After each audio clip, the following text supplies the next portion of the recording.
to the top two. Hamilton's playing an interesting game here, Crofty, isn't he? I mean, on one hand, we have to think about Norris did 42 laps, but could Mercedes do a three-stop with Lewis? I mean, is that what they're looking at? There's a big enough gap between Hamilton and Gasly, so he'll only drop behind Bottas. Could they really be thinking a three-stop?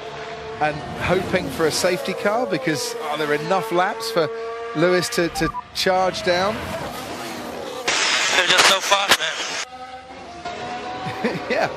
What would be a 25-second gap if he did pit again? Yeah, I mean, he says they're so fast, but Lewis has been quicker the last couple of laps. So I guess they are giving it their all. You know, he doesn't look like he's taking it easy out there. And to pump him the fastest lap of the race, and now he's just in a purple sector on this lap, you'd think that they are thinking possibly about a three-stop. When was the last time we had a three-stop in Formula One? There's a very good question. I will find that, what, a three-stop to win a race? Yes. Right, I'll find it out for you in a moment. We are looking into it right now as Bottas goes past Fernando Alonso, and that's not for position, that is lapping. And the gap now 2.5 seconds between Verstappen and Hamilton. He thinks Red Bull are fast. I think this race is fast. It's gone by in a blur. Killing my tyres trying to keep up. Okay, copy. Stand by.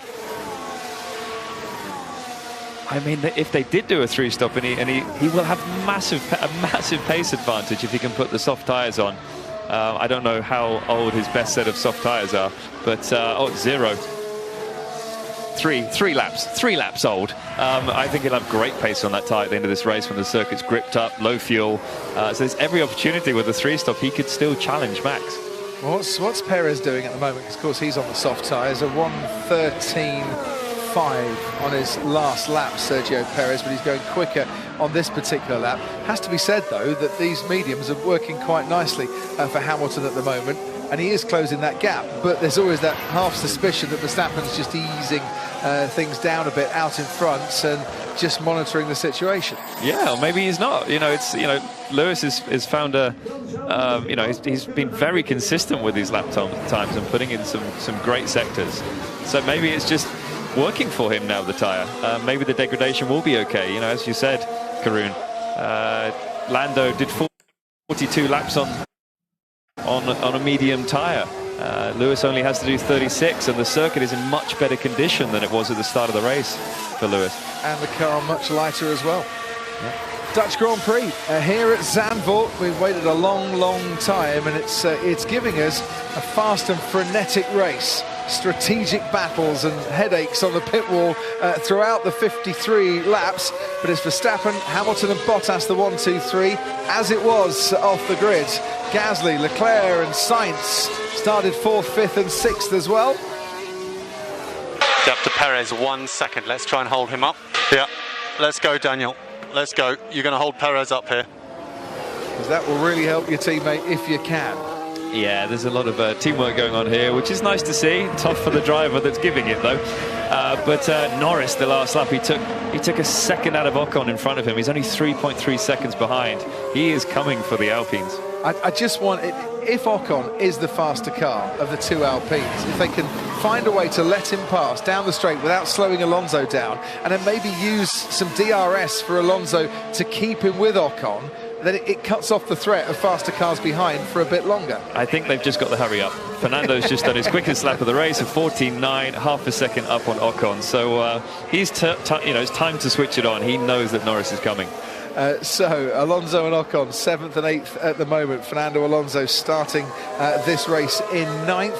Esteban Ocon starting 8th, where he currently remains. Lando Norris started this race 13th after missing out on Q3 and is in the points. His teammate Daniel Ricciardo started 10th, continues to be 10th, and Sergio Perez started from the pit lane and is desperate for some points here. And this is the sight from on board with Sergio Perez. This is orange everywhere you look here this weekend, and for him at the moment it's papaya orange. It is. Lewis is 1.4 behind Max, so close to the 1 second needed to be in the DRS zone. Updated priority now, so we'll try and get to the end of the race on these tyres, and we'll take something at the end for fastest lap. Don't race. I'm pushing to close this gap, man. Come on. Okay, copy that, Lewis. Yeah, we're happy with what you're doing then, so let's just crack on. slow down. I don't want to slow down. I'm racing. Okay, don't slow down.